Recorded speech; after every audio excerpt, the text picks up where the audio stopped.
To make heddles, first gather your materials.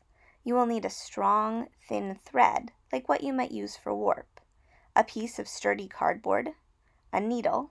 If you are using beading thread, a thin needle would be best, but a tapestry needle will work for most heddle material, a measuring tape, and a pair of scissors.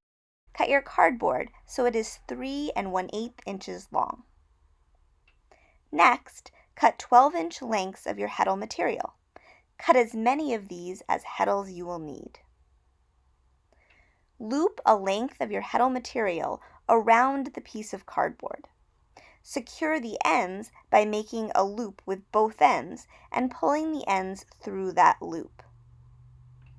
Slip a needle into the loop as you pull on the ends to secure the knot to the edge of the cardboard. Slip the heddle off of the cardboard and trim the ends to within 1/4 inch of the knot. Repeat the process to make more heddles.